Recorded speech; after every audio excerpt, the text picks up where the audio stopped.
The gunshot echoed across the valley like thunder, bringing Olivia Vance to a sudden halt on the dusty Montana trail. Her heart hammered against her ribs as she clutched the reins tighter, blood seeping through her sleeve where the bullet had grazed her arm.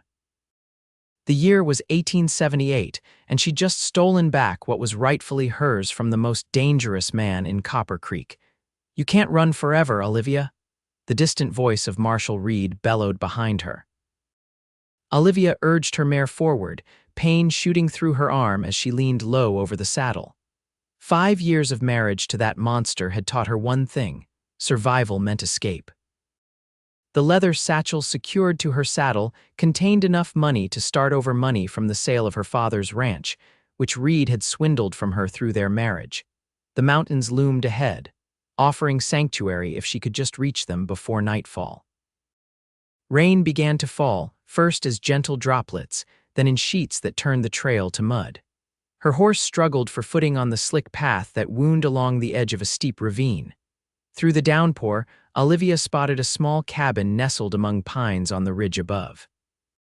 Salvation or trap, she had no choice. As she approached the weathered structure, the door swung open. A tall figure stood silhouetted against the warm light inside, a rifle held casually but ready. "State your business," a deep voice commanded over the rainfall. "Shelter," Olivia managed, her voice cracking as blood and rain mingled on her arm. "Just until the storm passes." The man stepped forward, his features coming into focus beneath the brim of a worn leather hat, strong jawline, piercing eyes that seemed to see right through her lies. Quinn Abernathy was not what she expected to find in this remote wilderness. "You're bleeding," he observed, lowering his rifle and moving toward her horse. "It's nothing," she said, but swayed in the saddle, her vision blurring. His hands were on her waist before she could protest, lifting her down from the horse. "Doesn't look like nothing to me, madam." The last thing Olivia remembered was the surprising gentleness of his rough hands and the scent of pine and leather as he carried her inside. When she awoke, the storm had passed, and her arm was bandaged with strips of clean linen. The cabin was simple but well kept, with a fire crackling in the stone hearth. She lay on a bed covered with a handmade quilt, her muddy clothes replaced with an oversized shirt that smelled of sunshine and soap. "Good, you're awake." The man entered, carrying a steaming mug. "Thought you might need this." Olivia struggled to sit up, acutely aware of her state of undress. "My clothes hanging by the fire to dry." He set the mug down and kept a respectful distance. "Name's Quinn Abernathy. Most folks call me Quinn." "Olivia," she replied, hesitant to reveal her surname.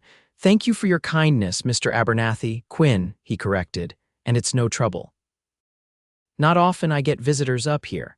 His eyes lingered on her bandaged arm. "Want to tell me who's hunting you?" Her body tensed. "What makes you think someone's hunting me?" He gestured to her wound. "That's a bullet graze, not a scratch from a thorn bush. And you've got the look of someone running from something fierce." "I should leave at first light," Olivia said, avoiding his question. Quinn studied her, then nodded slowly. "Your business is your own, but that arm needs a few days to heal, and there's another storm brewing.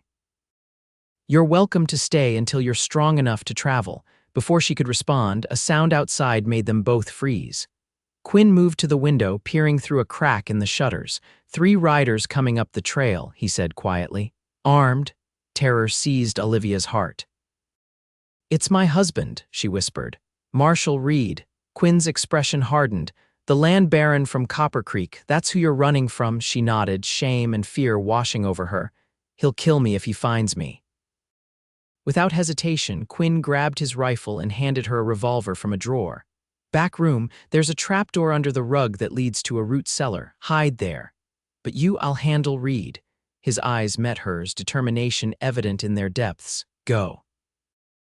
Olivia clutched the revolver and moved as quickly as her weakened body would allow. She found the trapdoor and lowered herself into the dark space below, pulling the rug back into place. The earthen walls surrounded her, and she could hear the muffled sound of hoofbeats approaching. Above, Quinn opened his door to the visitors. "Afternoon, gentlemen," his casual greeting carried through the floorboards. "We're looking for a woman," a voice Olivia recognized as Reed's deputy, Jackson, replied, Petite brown hair, might be injured. Seen anyone fitting that description? Can't say that I have, Quinn answered. Been up here alone for months now. What's she done? Theft. Reed's voice made Olivia's blood run cold. Stole something valuable from me. We followed her trail this far before the rain washed it away. Well, I wish I could help, Quinn said. But it's just me and my thoughts up here. There was a long pause and Olivia held her breath. Mind if we look around? Reed asked, his tone making it clear it wasn't a request. Actually, I do mind, Quinn replied evenly. I value my privacy, Mr. Reed. That's why I live up here and not in town. You know who I am? Everyone in these parts knows Marshall Reed. Quinn's voice remained calm. And they know you own half the valley, but you don't own this mountain and you don't own my cabin. The tension in the silence that followed was palpable. Olivia gripped the revolver tighter, her finger hovering near the trigger. I respect a man who stands his ground, Reed finally said, though his tone suggested otherwise. We'll be moving on. But if you do see this woman, there's $100 in it for you if you bring her to me in Copper Creek. I'll keep that in mind, Quinn replied. The sound of horses retreating followed, and Olivia released the breath she'd been holding. Several minutes passed before the trapdoor opened and Quinn's face appeared. They're gone, he said, helping her climb out. For now, Olivia's legs trembled as she stood. Thank you, you didn't have to do that, Quinn shrugged. I've never been fond of bullies, especially ones who misuse their power. He gestured for her to sit at the small table. Now, I think it's time you told me exactly what's going on. Over a simple meal of rabbit stew, Olivia revealed her story.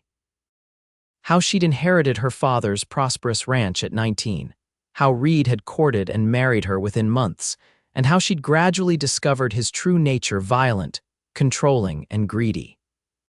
He'd systematically taken control of her property, adding it to his growing empire, and when she'd threatened to leave, he'd made it clear that she would never escape him alive.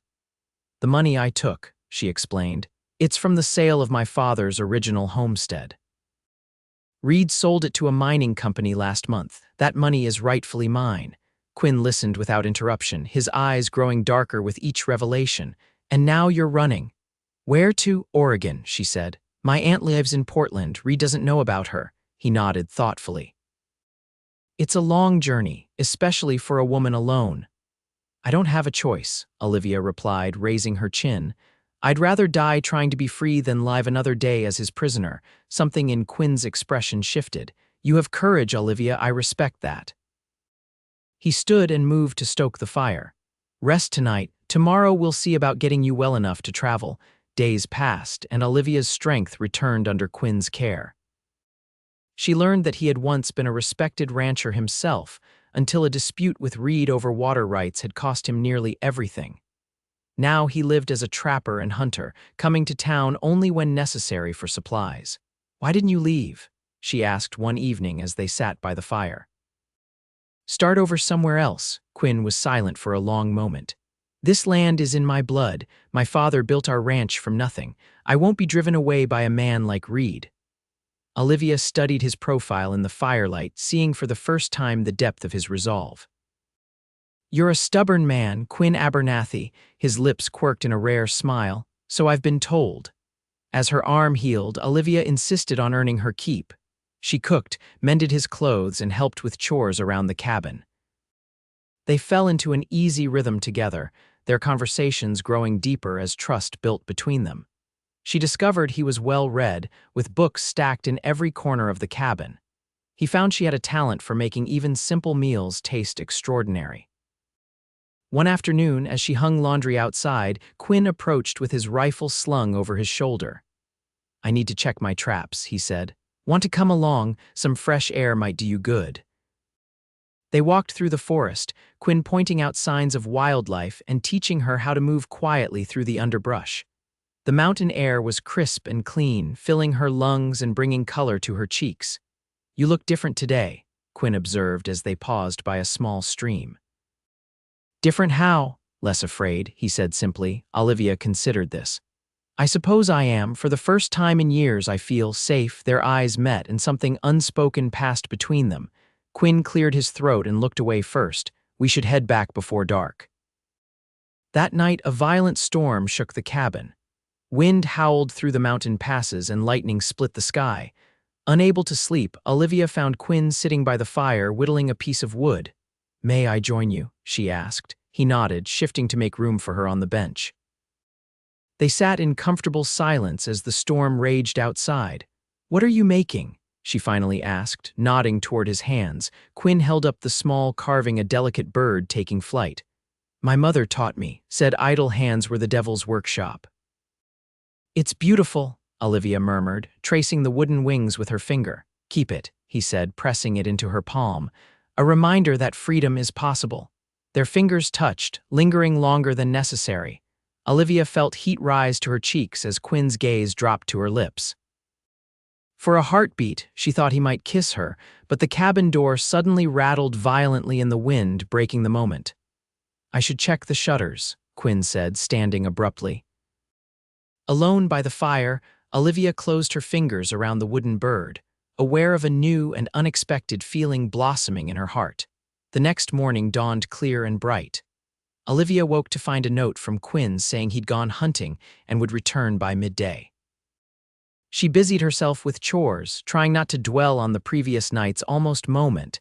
When noon passed with no sign of him, she told herself not to worry. By late afternoon, concern had taken root.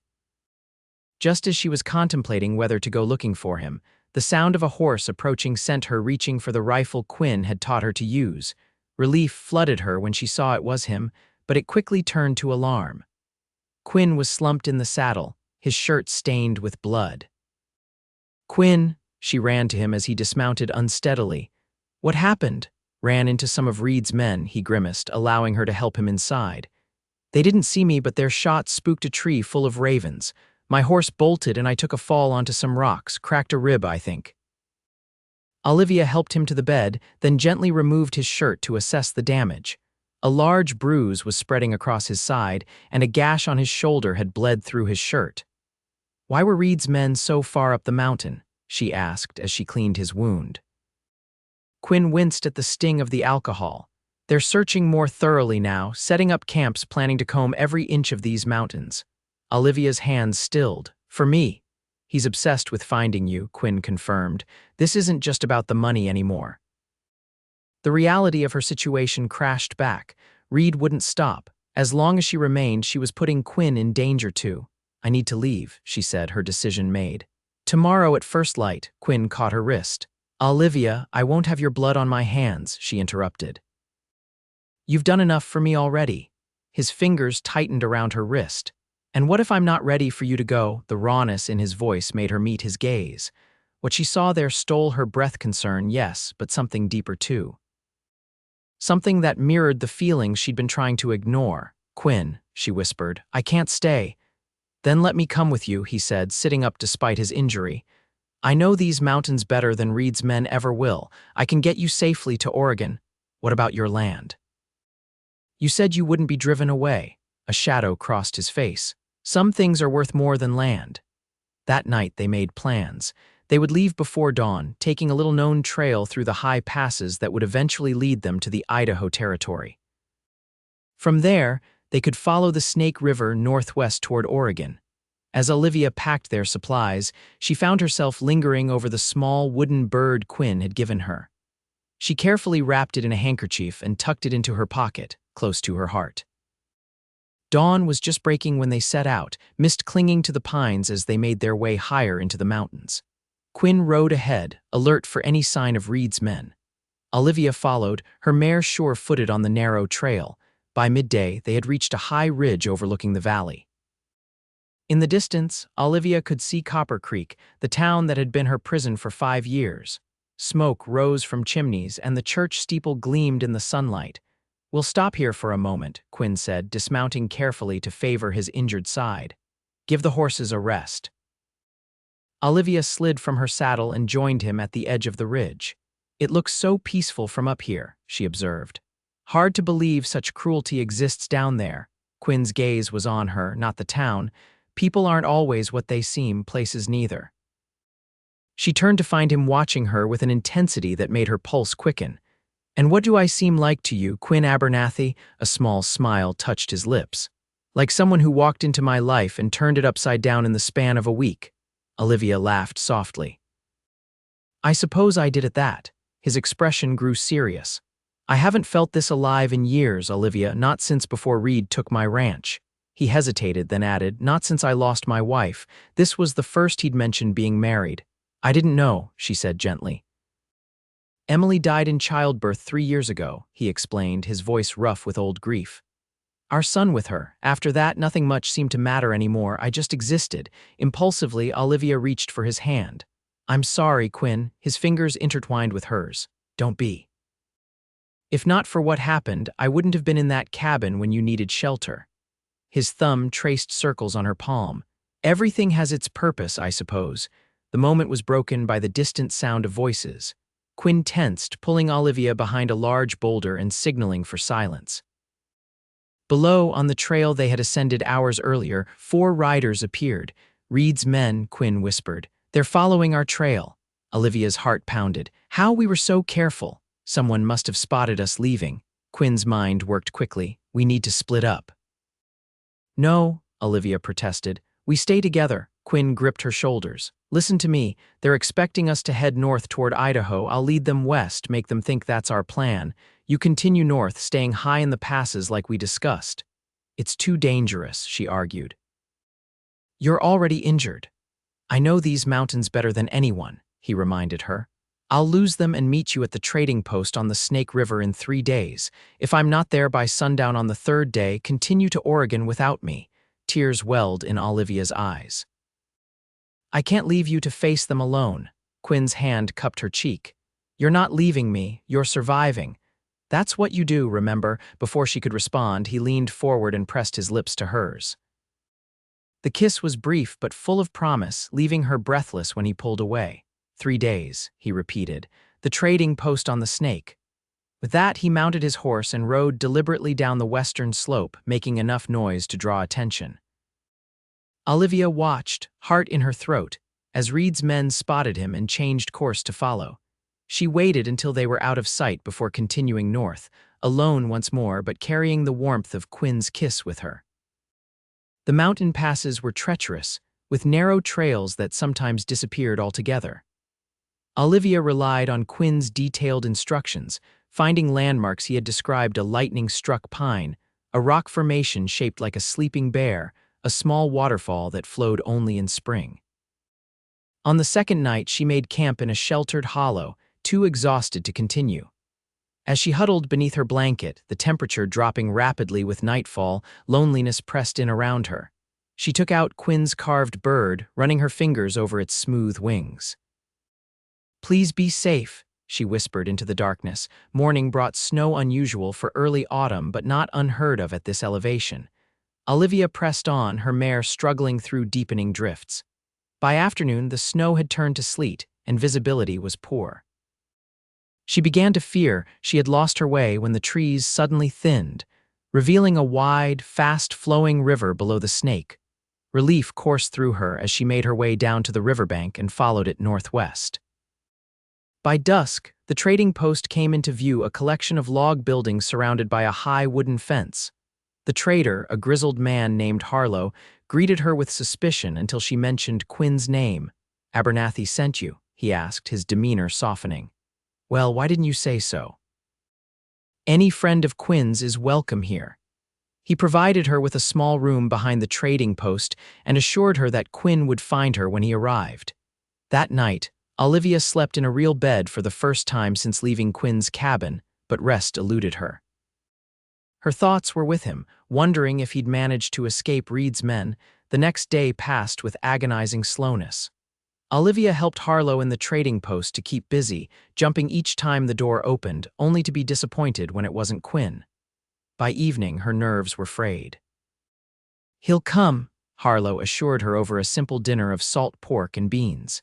Quinn Abernathy isn't a man who breaks his word. The 3rd day dawned clear and cold. Olivia positioned herself where she could watch the trail leading to the trading post, her stomach knotted with anxiety. Morning turned to afternoon with no sign of Quinn. As the sun began its descent toward the western horizon, Harlow approached her. I've prepared supplies for your journey to Oregon, he said gently. If you leave at first light tomorrow, you can reach the Columbia River in a week. He still has time, Olivia insisted, though her voice lacked conviction. Harlow nodded, leaving her to her vigil. The sun touched the horizon, painting the sky in fiery hues of orange and red. Olivia stood, her heart heavy with the realization that Quinn wasn't coming. She had just turned to go inside when movement on the trail caught her eye.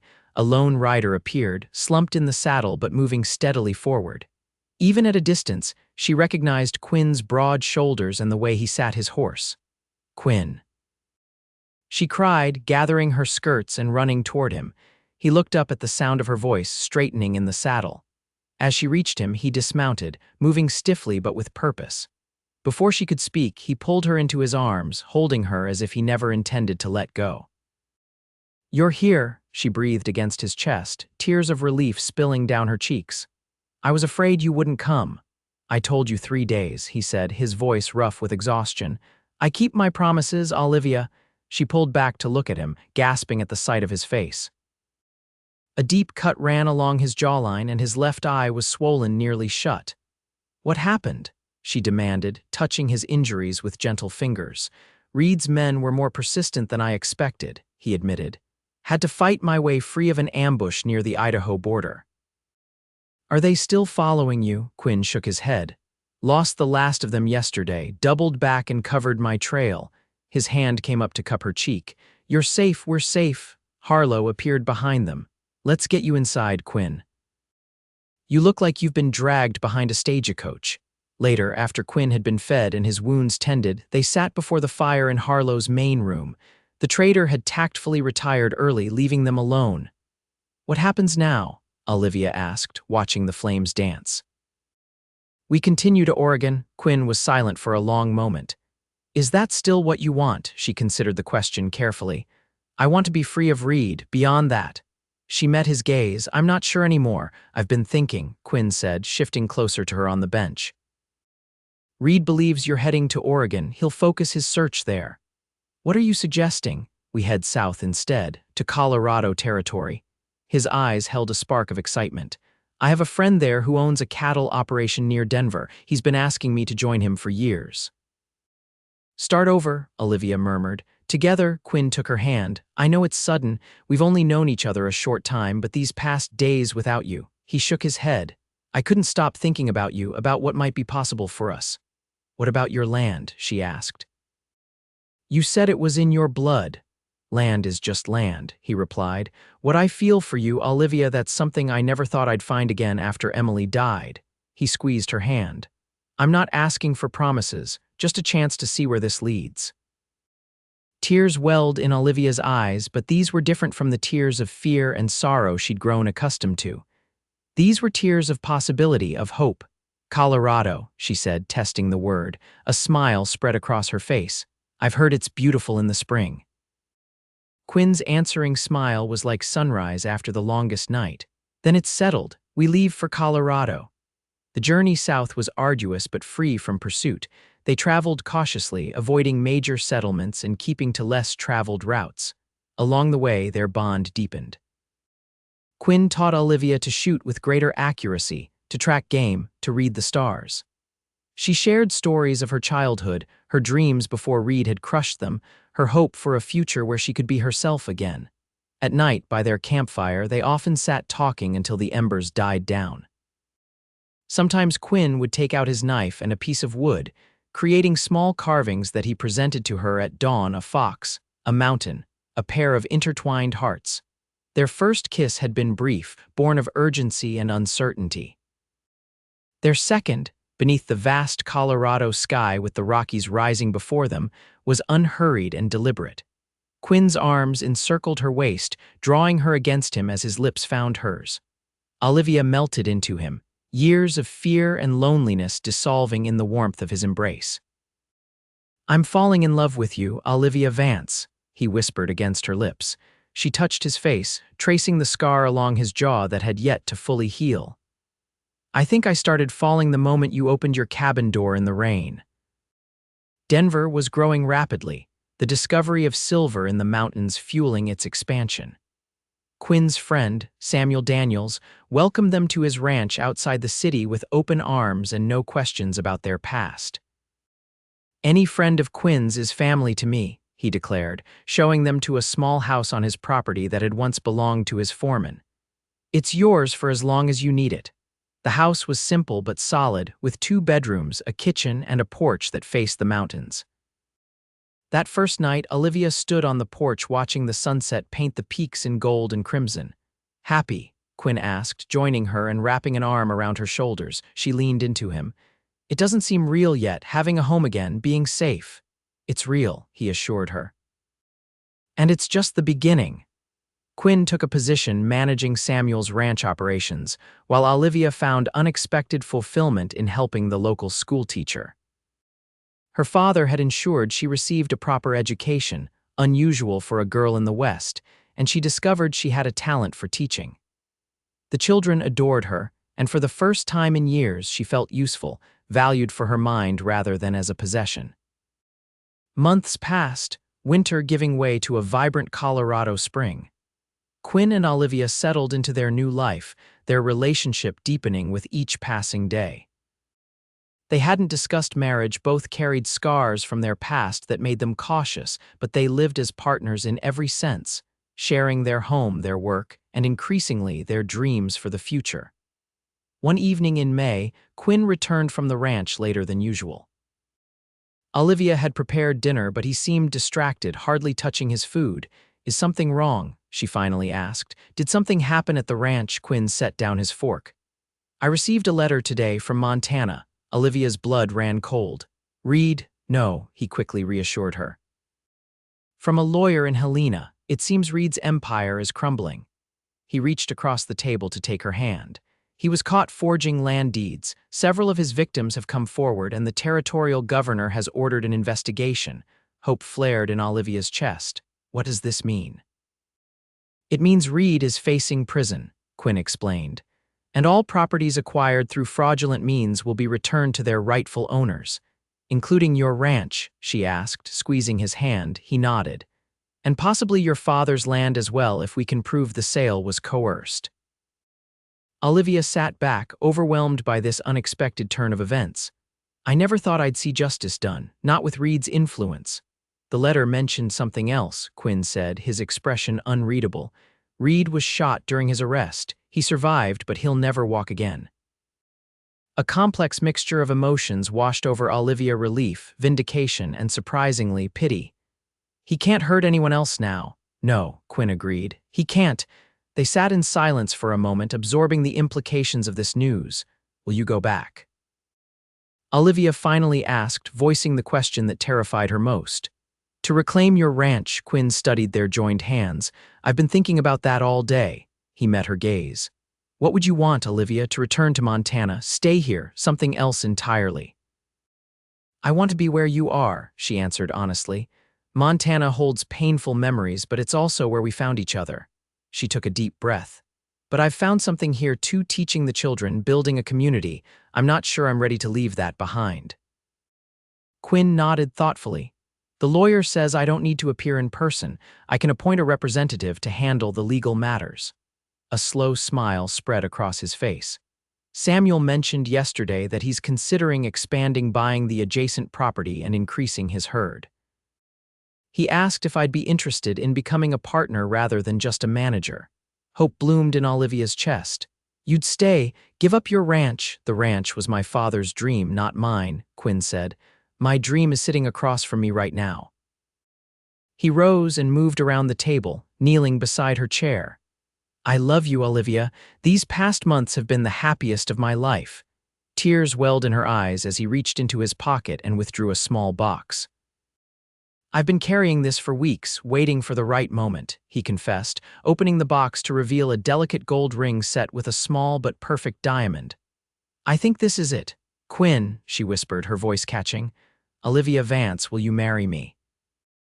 Build a life with me here in Colorado, have children with me, grow old with me, argue with me when I'm being stubborn." His eyes shone with love and hope. "Will you be my wife?" Tears spilled down her cheeks as she nodded, unable to speak past the emotion clogging her throat. Quinn slipped the ring onto her finger, then pulled her into his arms, kissing her with all the passion and tenderness she'd come to cherish. Later that night, as they lay together in the darkness, Olivia traced patterns on Quinn's chest. "I never thought I'd want to marry again," she murmured. "After Reed, the very idea terrified me." Quinn's arms tightened around her. "I'll spend every day making sure you never regret saying yes." "I know," she said simply because she did know. Quinn Abernathy was nothing like Marshall Reed. Where Reed had demanded obedience, Quinn offered partnership. Where Reed had taken, Quinn gave. Where Reed had inspired fear, Quinn nurtured love. They were married in June, beneath an arbor of wild roses on Samuel's ranch. The entire community turned out for the celebration: ranchers, shopkeepers, Olivia's students, and their families. Even Harlow made the journey from Idaho, bringing news that Reed had been sentenced to 15 years in territorial prison. "Justice at last," he said, raising a glass to the newlyweds. As the sun set and lanterns were lit for dancing, Quinn pulled Olivia away from the festivities to a quiet spot beneath a cottonwood tree. "Happy, Mrs. Abernathy?" he asked, his hands resting lightly on her waist. "Completely," she assured him, linking her arms around his neck. "Though I still can't believe this is real sometimes." "It's real," he promised, kissing her forehead, "every bit of it." They stood together, watching their friends and neighbors celebrate. Music and laughter filled the evening air, so different from the fear that had dominated Olivia's life for so long. "I have something for you," Quinn said, reaching into his pocket. He withdrew a small wooden carving, two birds in flight, wings touching, soaring together. "It's beautiful," Olivia murmured, accepting the gift. "I started it that night by the fire in my cabin," he confessed. "When I realized I was falling in love with you," tears shimmered in her eyes. "I still have the first bird you gave me. I carried it all the way from Montana." Quinn smiled, touching her cheek. "And I'll carry you in my heart for the rest of my days." As twilight deepened into night, they rejoined the celebration, dancing beneath the stars. Olivia's head rested against Quinn's shoulder, her body moving in perfect harmony with his. In his arms, she had found not just safety but joy, not just shelter but home. 5 years later, Quinn stood on the porch of their expanded house, watching Olivia in the garden with their twin daughters. At 4 years old, Sarah and Emily were bundles of energy, chasing butterflies while their mother harvested vegetables for dinner. The ranch had prospered beyond expectations. When Samuel had decided to retire last year, he'd sold his share to Quinn, making him sole owner of one of the most successful cattle operations in Colorado Territory. Olivia continued teaching, having established a proper school on the ranch for the children of their workers and neighboring homesteaders. News had reached them 6 months ago that Marshall Reed had died in prison, a broken and forgotten man. The announcement had brought Olivia not joy but a quiet sense of closure. That chapter of her life was finally, irrevocably over. "Papa, look," Sarah called, running toward him with a fistful of wildflowers. Her sister followed close behind, equally determined to reach him first. Quinn scooped them both up, one in each arm, accepting their floral offerings with exaggerated appreciation. "These are magnificent, the most beautiful flowers I've ever seen." "They're for Mama," Emily informed him seriously. "For her birthday?" "Ah," Quinn nodded with equal seriousness. "Well, she'll love them. Your mama has excellent taste in flowers. And daughters," he added, kissing each girl on the cheek before setting them down. The twins raced back to the garden, eager to present their gift. Quinn watched as Olivia accepted the slightly crushed blooms, her face lighting with genuine delight. She glanced up, catching his eye across the yard, and the love in her gaze still had the power to take his breath away. That evening, after the girls were asleep, Quinn and Olivia sat on the porch swing, watching the stars emerge. His arm was around her shoulders, her head resting against him in a pose that had become comfortably familiar over the years. "I received a letter from the lawyer today," Olivia said. "The last of my father's land has been officially returned to my name." Quinn squeezed her shoulder. "That's wonderful news," she nodded. "I've been thinking, I'd like to donate it for a school. The children in Copper Creek deserve better than what they have now." "Always the teacher," Quinn said fondly. "I think that's a fine idea. They rocked in comfortable silence for a while, the only sound the creaking of the swing and the distant lowing of cattle. It's strange, Olivia mused. If Reed hadn't been the monster he was, I never would have fled into the mountains that night, never would have found your cabin. Never would have stolen my heart, Quinn added. She smiled up at him. Never would have found this happiness. Everything has its purpose, Quinn repeated the words he'd spoken years ago on the mountain ridge. Even the darkest storms can lead to the brightest dawns. A cool breeze stirred the air and Olivia shivered slightly. Quinn pulled her closer. Cold, he asked. A little, she admitted. Let's go inside, he suggested. I'll build a fire. As they rose to go in, Olivia paused, her eyes suddenly glistening with tears. Concerned, Quinn cupped her face in his hands. What is it, love? He asked gently. She tried to hide her tears, turning her face away, but Quinn wouldn't allow it. With gentle insistence, he turned her face back to his. You're mine still, he said softly, echoing words he'd spoken during their darkest moments on the run, when she'd feared they would never find safety. Always. Olivia's tears spilled over, but she was smiling through them. I know, she whispered. And you're mine. Quinn kissed her then, beneath the vast Colorado sky, surrounded by the life they had built together from the ashes of what they had lost. It was a kiss of promise kept, of love proven through trials and strengthened by joy, of a future that stretched before them as boundless as the western horizon. And as they stood there, wrapped in each other's arms, the past no longer cast shadows on their happiness. They had found in each other not just love, but redemption, the freedom to be wholly themselves, to trust completely, to dream without fear. For Olivia, who had once believed she would never escape her gilded cage, and for Quinn, who had lost hope of finding love again after tragedy, their life together was nothing short of miraculous. A miracle built day by day, choice by choice, each moment a testament to the power of courage and the enduring strength of love. Inside their home, embers glowed in the hearth, ready to be kindled into flame, much like the spark that had ignited between them in a mountain cabin years ago, now burning steady and true, warming their lives with its unwavering light.